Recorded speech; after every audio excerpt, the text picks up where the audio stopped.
Le thème de mon message pour nous aujourd'hui, c'est « Cours vers ton géant ». Et je pense que ça vous donne une petite idée de l'histoire sur laquelle j'aimerais m'appuyer aujourd'hui. Une histoire que l'on connaît certainement tous. Elle est souvent racontée aux enfants. C'est l'histoire de David et Goliath. Et alors que je méditais sur ce texte, il y a plusieurs clés qui sont ressorties pour notre marche quotidienne à tous. Et c'est ces clés-là que j'aimerais pouvoir partager avec vous. Pour ça, je vous encourage à lire Samuel, chapitre 17, en entier. Pas ici, mais quand vous serez chez vous. Je vous invite à reprendre ce chapitre parce qu'il me serait aujourd'hui trop long de vous le lire, mais je vais citer plusieurs passages et on va lire plusieurs passages de ce merveilleux chapitre. Mais je crois que chaque mot de la parole de Dieu est une efficacité. Et il faut que vous puissiez vous saisir de chacun des mots de ce chapitre. Alors, n'hésitez pas à méditer vous-même sur ce texte. Saisissez-vous de ce trésor qu'est la parole de Dieu. Alors, pour vous donner un petit peu le contexte, on a là deux peuples. On a le peuple hébreu et on a le peuple philistin.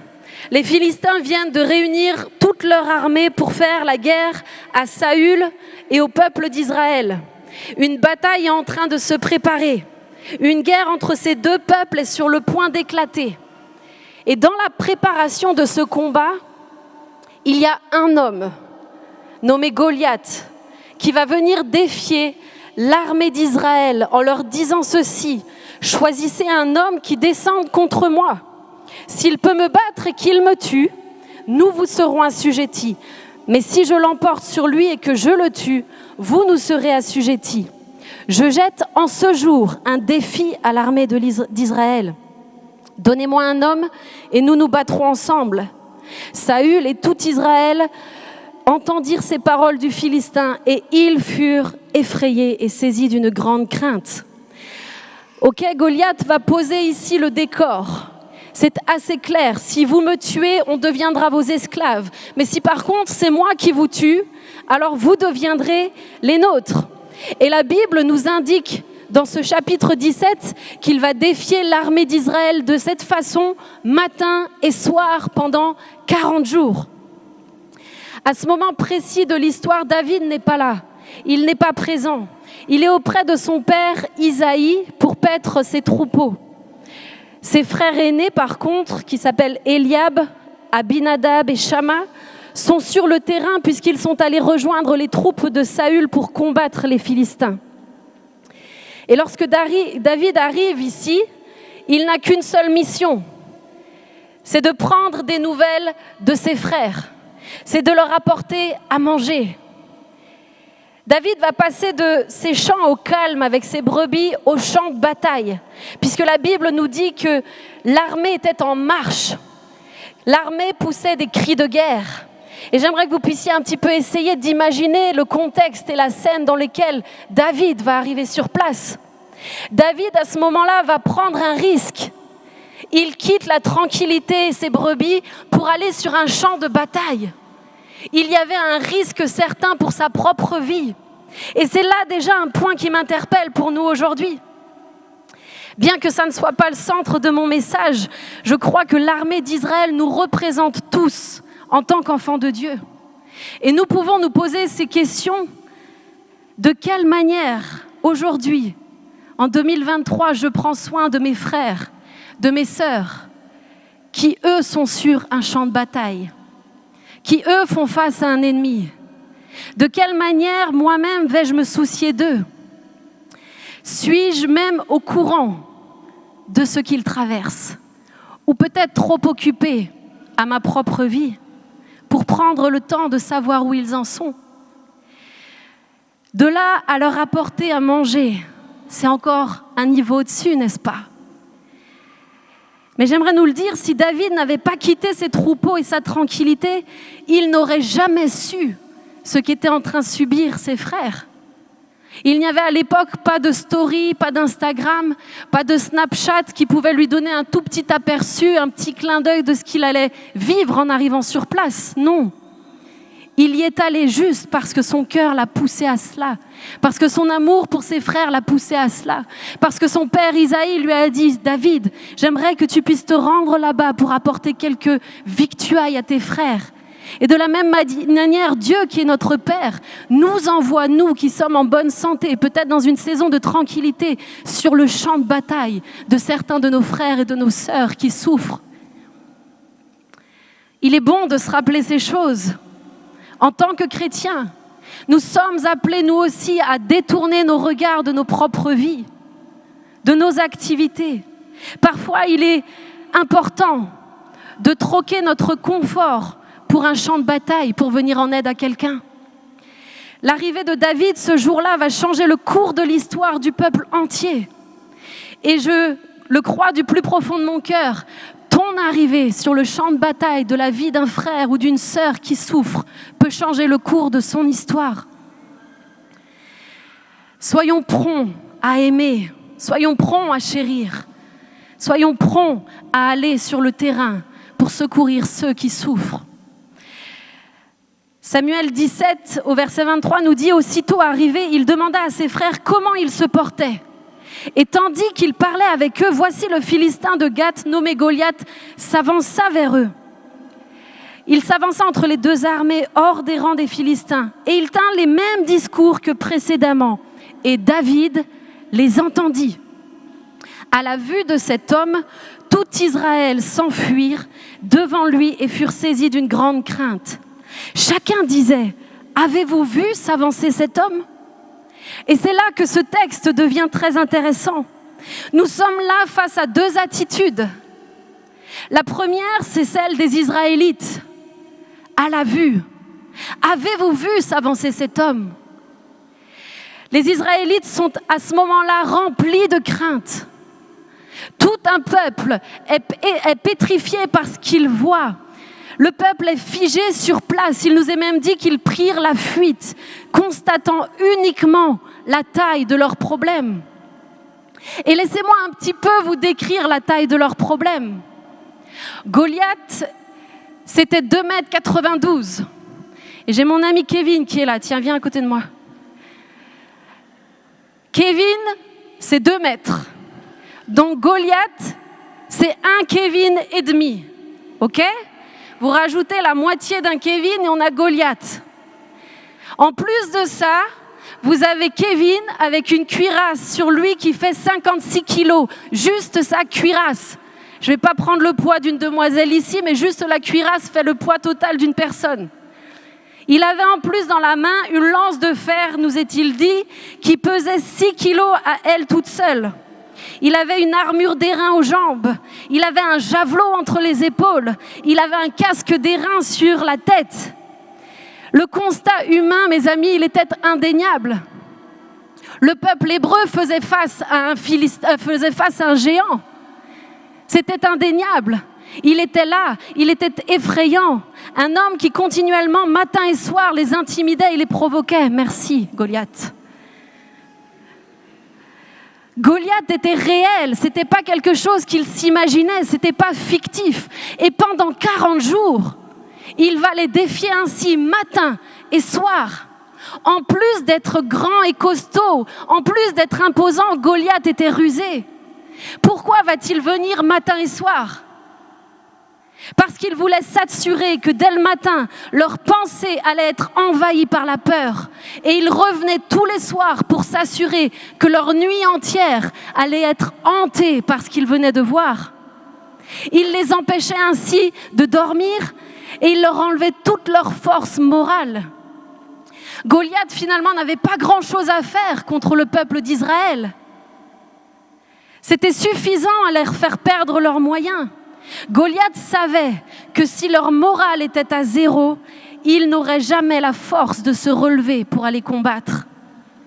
Et j'aimerais te le dire, parfois, il y aura des Goliaths dans ta vie qui vont se lever. Et ça pourra durer 1 jour, 2 jours, 3 jours, 4 jours, 40 jours. Le temps peut paraître très long. Et il viendra t'intimider autant qu'il l'a fait pour faire une seule chose, c'est te supprimer toutes tes forces. Avant même que tu n'aies pris les armes, avant même que tu te sois levé, il va venir anéantir ton moral. Il va venir te dire que tu n'en es pas capable. Pour une seule chose, ne même pas avoir besoin de se battre. Goliath était rusé. Et j'aimerais nous le dire à tous. L'histoire de David et Goliath n'est pas une bonne histoire à raconter à SOS Kids. C'est l'histoire de nos vies, mes amis. Les géants peuvent avoir différents visages. Ils ne s'appellent peut-être pas tous Goliath, mais chacun d'entre nous faisons face à nos géants. Un jour ou l'autre, il viendra te défier, comme il me défie moi. Et quand ce jour viendra, il te faudra l'affronter. Il te faudra aller sur le champ de bataille. Il te faudra aller en guerre, comme ce fut le cas des Israélites. Peut-être qu'aujourd'hui, ton combat est dans ton foyer. Peut-être qu'aujourd'hui, le combat est dans tes pensées. Peut-être qu'aujourd'hui, le combat est dans ta santé. Peut-être qu'aujourd'hui, ton combat et ton Goliath se trouvent au cœur de ton couple. Peut-être que tu dois subir et vivre avec des enfants révoltés aujourd'hui dans ton foyer. Peut-être qu'il est là, ton Goliath. Peu importe le géant que c'est, peu importe le nom qu'il a. Ce récit trace notre réalité à tous. Mais il nous donne surtout une chose, c'est la garantie et l'issue que sera la nôtre selon l'attitude que nous choisirons d'adopter. Les Israélites vont être paralysés par ce qu'ils voyaient et ils vont prendre la fuite face à leurs géants. Ça, c'est la première attitude. Regardons maintenant à la deuxième, celle de David. Rappelez-vous, David vient tout juste d'arriver. David n'avait rien à faire sur un champ de bataille. La Bible nous dit que c'était un jeune enfant. Il était beau et blond et il avait un beau visage, une belle figure. Et il arrive dans ce contexte-là, et alors qu'il est en train de parler avec ses frangins tout simplement, il avait, je pense, encore dans la main son fromage avec les quelques grains rôtis que lui avait remis son papa. Il leur avait peut-être même pas encore donné. Et c'est là qu'il découvre, abasourdi, que ses frères vivent depuis des semaines. Son attitude et sa réaction, aussi beau, petit et blond était-il, va être immédiate. Et j'aime ça chez David. Son sang n'a fait qu'un tour. C'est peut-être d'ailleurs vraiment pour ça que j'aime David. Souvent mon sang ne fait qu'un tour. Et au verset 26, il nous est dit, qui donc est ce Philistin ? Qui donc est cet incirconcis pour insulter l'armée du Dieu vivant ? Qui est cet incirconcis ?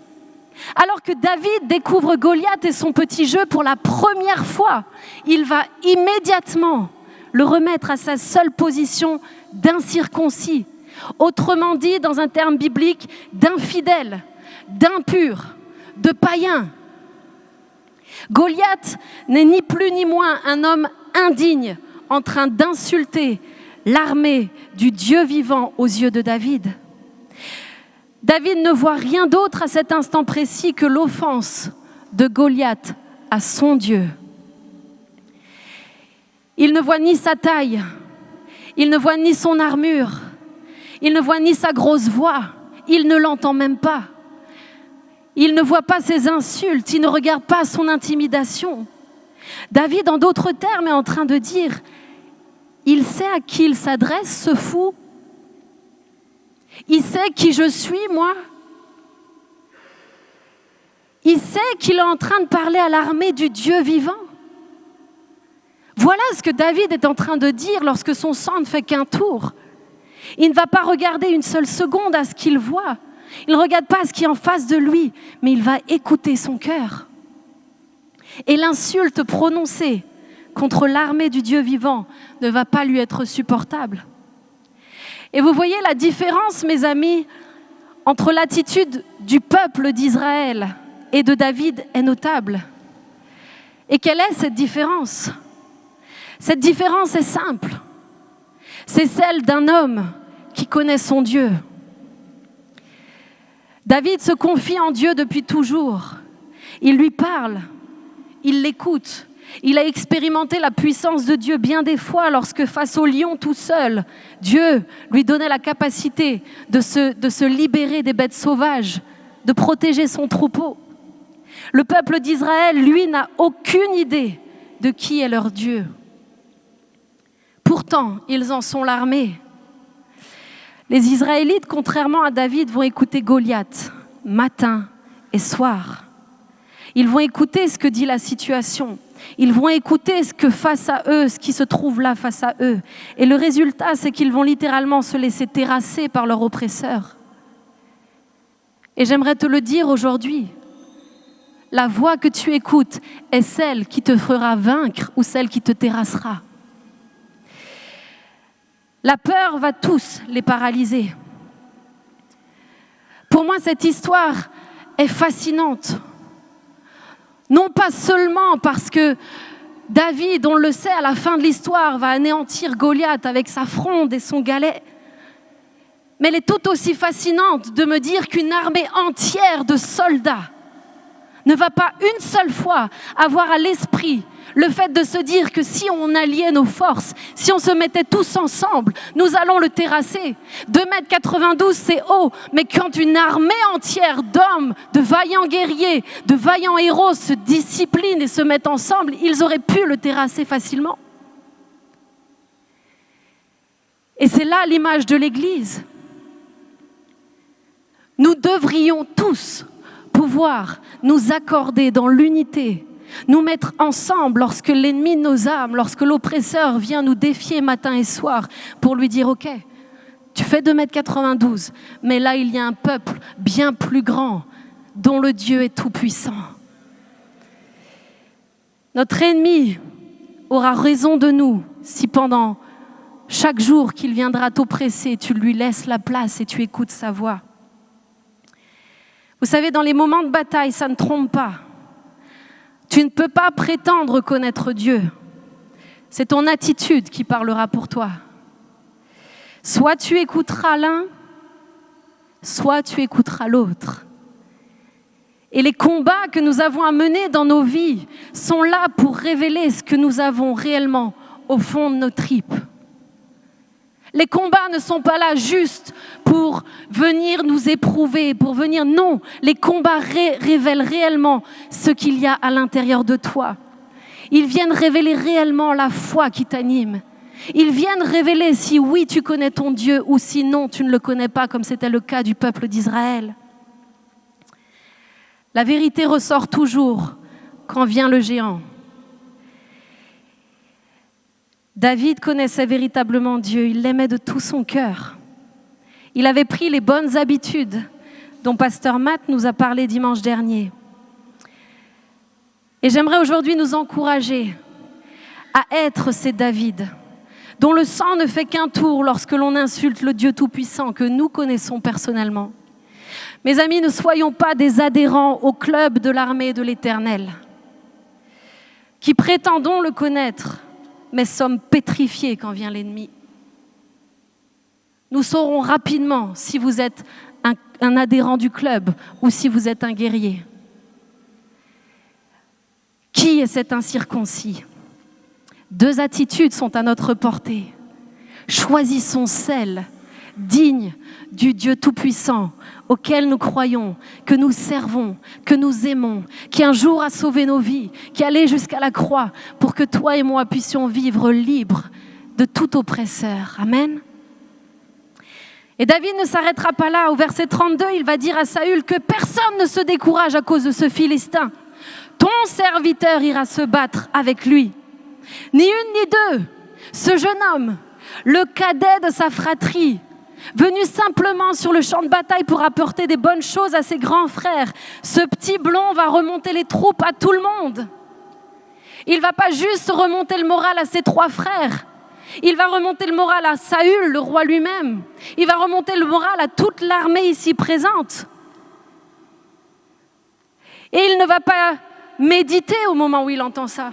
David ne va pas dire « Attendez, je vais prendre un temps de jeûne et de prière pour savoir quoi faire dans cette épreuve. » L'insulte suffit à le faire bondir. Et j'aimerais le dire aujourd'hui, lorsque ton ennemi pointe son nez, lorsque l'ennemi vient et t'attaque, ces insultes sont suffisantes à ce que tu bondis sur tes 2 jambes comme l'a fait David. Qui es-tu pour venir m'intimider ? Qui es-tu pour venir parler de la sorte à un soldat de l'armée de l'Éternel ? Certes, notre Dieu est le bon berger. Il est un Père merveilleux. Il est tendre, mais il est aussi l'Éternel des armées. Et il faut se rappeler cela si l'on veut pouvoir revêtir cet état d'esprit de guerrier et de guerrière, parce que c'est ce que nous sommes véritablement en tant que peuple de Dieu. Qui es-tu pour tenter d'anéantir ma famille? Pour qui te prends-tu pour venir défier ainsi mon couple? Qui es-tu pour me voler ma joie? Qui es-tu pour essayer de me voler ma vie? On spiritualise parfois beaucoup trop les choses. Non pas que la prière soit mauvaise, mais c'est parfois un prétexte pour rester immobile, pour ne pas nous lever et pour ne pas aller combattre notre ennemi. Le résultat des courses, lorsque l'on fait ça, c'est que notre géant prend toute la place. David savait que c'était son devoir de faire taire Goliath. Ce n'était pas une option, c'était un devoir qu'il avait. Et Dieu n'en attendait pas moins de lui. Dieu aurait pu achever Goliath sur place, sans la fronde, sans les cailloux et sans David. Il aurait pu le faire. Mais il a fallu qu'un homme se positionne dans le combat. Et alors la victoire a été assurée. Et de la même manière, le Dieu qui était aux côtés de David est vivant aujourd'hui. Il n'a pas changé. Ta victoire est déjà garantie. Peu importe ton géant, mais il va falloir te positionner. Il va falloir choisir de prendre la bonne attitude, celle du guerrier et non du peureux. Il va falloir relever tes manches et laisser toute ton armure charnelle. Parce qu'au moment d'aller affronter Goliath, Saül va, pour le protéger, pour son bien-être, lui donner son armure. Le problème, c'est que l'armure de Saül était tellement lourde qu'elle empêchait David d'avancer. Et j'aimerais te le dire, il y a une armure que tu t'es forgée qui est bien trop lourde pour toi. Il y a une cuirasse de surprotection que tu t'es construite qui t'empêche aujourd'hui d'avancer. Il va te falloir laisser tes armes, il va te falloir laisser la lance, il va te falloir laisser l'épée, il va te falloir laisser tes sécurités parce qu'elles ne t'aident pas, elles te handicapent. Ce n'est pas par ta force que tu te positionnes, mais dans le puissant nom de Jésus-Christ que tu combats ton géant. Lorsqu'un géant s'approchera de toi, crois-moi, tu auras la même capacité que David à le remettre à sa seule place d'impur, d'insolent et surtout de perdant. Mes amis, nous ne nous battons pas avec notre ennemi. Et c'est là une clé. Nous lui rappelons simplement qui il est. Vous n'avez pas à vous battre contre votre ennemi. Vous avez juste à lui rappeler qui il est. C'est toute la différence. Jésus-Christ a déjà tout accompli sur la croix pour que tu puisses faire face et tenir tête aux géants qui viennent te voler tes forces, qui viennent te voler ton moral, qui viennent t'anéantir. Ces géants qui veulent simplement te terrasser pour que tu ne puisses même plus savourer la vie qui est encore la tienne aujourd'hui. Parce que tant qu'il y a de l'espoir, tant qu'il y a du souffle, mon ami, il y a la vie. Jésus l'a fait pour toi. Et regardez le résultat. Lorsque nous n'essayons pas par nos propres forces, mais que nous lui rappelons juste qu'il est déjà vaincu et qu'il n'a aucun droit sur notre situation. Il nous est dit, le Philistin regarda et lorsqu'il aperçut David, il le méprisa, ne voyant en lui qu'un enfant blond et d'une belle figure. Il dit à David, suis-je un chien pour que tu viennes à moi avec ces bâtons? Et après l'avoir maudit par ses dieux, Goliath avait ses dieux là, lui aussi. Il ajouta, viens vers moi et je donnerai ta chair aux oiseaux du ciel et aux bêtes des champs. Écoutez bien la réponse de David. Quelle audace! Il vient d'arriver. Tu marches contre moi avec l'épée, la lance et le javelot. Et moi, je marche contre toi au nom de l'Éternel des armées, au nom du Dieu de l'armée d'Israël que tu as insulté. Aujourd'hui, l'Éternel te livrera entre mes mains. Je t'abattrai et je te couperai la tête. Aujourd'hui, je donnerai les cadavres du camp des Philistins aux oiseaux du ciel et aux animaux de la terre. Et toute la terre saura qu'Israël a un Dieu. Et toute cette multitude saura que ce n'est ni par l'épée, ni par la lance que l'Éternel sauve, car la victoire appartient à l'Éternel et il vous livre entre nos mains. Aussitôt que le Philistin se mit en mouvement pour marcher au-devant de David, David courut sur le champ de bataille à la rencontre du Philistin. Mes amis, David ne s'arrêtera pas à un beau discours. Au moment d'aller se battre, il va courir à la rencontre de son ennemi. Il va courir face à face vers son géant. Il ne laisse place à aucun doute et à aucun moment. Il nous est dit aussitôt. Il ne lui a laissé aucune chance parce que David savait que ce n'était pas lui qui combattait, mais le Dieu Tout-Puissant qu'il connaît si bien.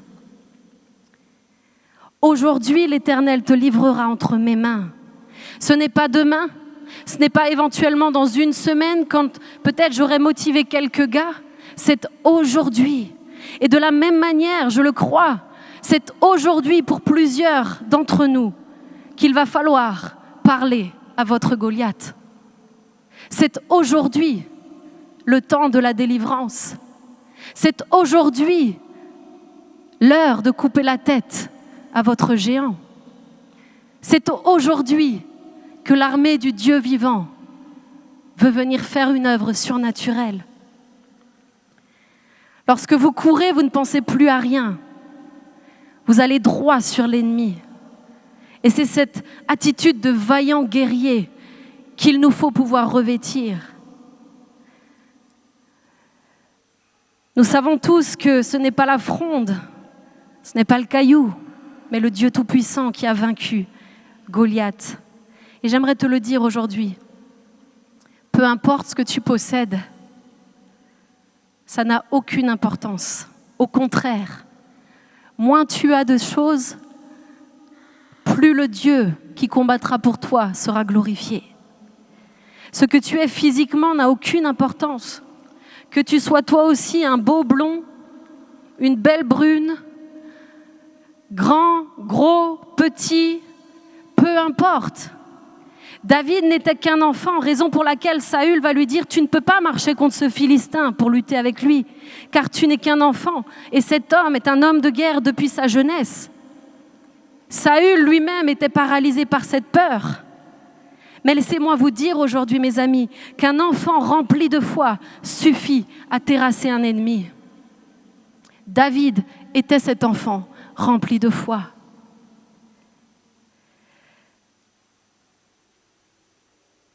Il n'y a aucune tempête, il n'y a aucune oppression, il n'y a aucune épreuve capable de terrasser un homme ou une femme qui connaît Dieu comme David connaissait son Dieu. Même dans les pires épreuves, la parole de Dieu est la vérité. Elle est la vie. Et ce que Dieu dit, il l'accomplit. Et c'est au nom de l'Éternel des armées qu'aujourd'hui tu dois marcher. Notre Dieu est tout puissant. Et l'oppresseur pourra venir autant de fois qu'il le veut. Il pourra tenter autant de fois qu'il le veut de réduire au néant ce que tu es. Rien n'arrêtera jamais la puissance du Saint-Esprit qui vit en toi. David était un homme selon le cœur de Dieu. Et c'est de la même manière que nous sommes appelés à être des hommes et des femmes selon le cœur de Dieu. Parce que je crains que si nous ne sommes pas de ce type d'homme, de ce type de femme, nous ne pourrons pas faire face à l'ennemi. Ce n'est pas parce que nous ne pourrons pas et que nous serons moins bons que quelqu'un d'autre. C'est parce que c'est dans la connaissance profonde du Dieu véritable qu'est notre force. Et aujourd'hui, je crois que Dieu veut se manifester. Peut-être tu es là et tu ne le connais pas. Peut-être que tu es sur un champ de bataille. Peut-être que dans ta tête, tout est embrouillé. La Bible nous dit, l'homme regarde à ce qui frappe les yeux, mais l'Éternel regarde au cœur. Et je crois qu'aujourd'hui, il regarde au cœur de beaucoup d'entre nous. Et il veut te secourir Alors mes amis, quel regard avons-nous face aux difficultés? Qu'elles soient grandes ou petites, quelle attitude est-ce que nous adoptons? Est-ce la première ou est-ce la deuxième? Sommes-nous comme les Israélites ou même comme Goliath? Et j'aime ce détail. Goliath va se faire avoir à son propre jeu, voyez-vous. Il va regarder à ce qu'il avait en face de lui. Et parce qu'il a placé son regard sur David, la Bible nous dit qu'il l'a méprisé parce qu'il n'était que beau et blond de figure. Et parce qu'il s'est arrêté à la vue, cet homme va être terrassé, autant que les Israélites ont pris la fuite lorsqu'ils ont vu Goliath. Peu importe ce qui est en face de vous, c'est en Dieu et en Dieu seul qu'il nous faut placer notre foi. Il nous faut avoir un cœur comme celui de David qui refuse que l'on insulte notre Dieu. Un cœur qui se lève contre l'oppresseur. Un cœur qui court sur le champ de bataille. Et je le crois, dans le monde dans lequel nous vivons, plus le temps passera, plus il nous faudra être de ces conquérants, de ces conquérantes. Nous ne pouvons pas voir notre Dieu être insulté. Et j'aimerais qu'aujourd'hui tu puisses réaliser qu'à chaque fois qu'un Goliath, qu'à chaque fois qu'un géant, qu'à chaque fois qu'un oppresseur se lève dans ta vie et vient te défier, c'est l'Éternel des armées qui l'insulte. Et lorsque tu prends conscience de cela, alors tu te lèves et tu cours sur le champ de bataille. Mes amis, la victoire est déjà remportée. Saisissons-nous pleinement de l'autorité qui nous a été donnée. Parlez à votre géant.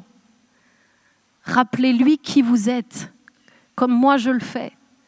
Moi, quand je parle à mes géants, je prends ma Bible et je prends simplement mot pour mot ce qui est écrit. Et je lui dis, moi, Sarah, je marche contre toi au nom de l'Éternel des armées. Aujourd'hui, l'Éternel te livrera entre mes mains.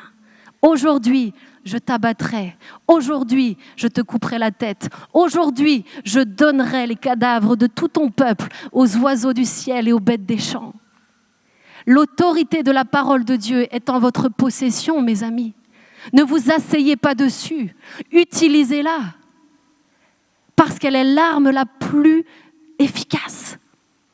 L'Éternel des armées veut couper les têtes de beaucoup de Goliaths aujourd'hui. Ne laissez jamais ce que vous voyez avec vos yeux dicter ce qui est réel avec la foi. Ce que tu crois n'est pas ce que Dieu dit et ce que tu vis n'est pas une fatalité. Seule la victoire sur nos batailles est l'issue en Jésus. Il n'y a pas d'autre issue que la victoire en Jésus-Christ. Ce message est pour chacun d'entre nous et je vous invite à fermer vos yeux là où vous êtes. Je crois que non seulement Dieu est présent, mais sa parole est là pour beaucoup aujourd'hui. Plusieurs qui peut-être ont laissé ce qu'ils voyaient dicter leur vie jusqu'à ce jour. Le Goliath, certes, est réel dans ta vie. Le combat, le champ de bataille est certes bien là. Mais aujourd'hui, tu as la capacité de parler à ton géant. Il est possible de trouver et de prendre un nouveau départ. David, lui, est venu en aide et a su secourir tout un peuple. Et de la même manière, le Dieu qui vit en David est présent dans ce lieu. Et la foi en ce Jésus-là te fera triompher sur tous tes adversaires.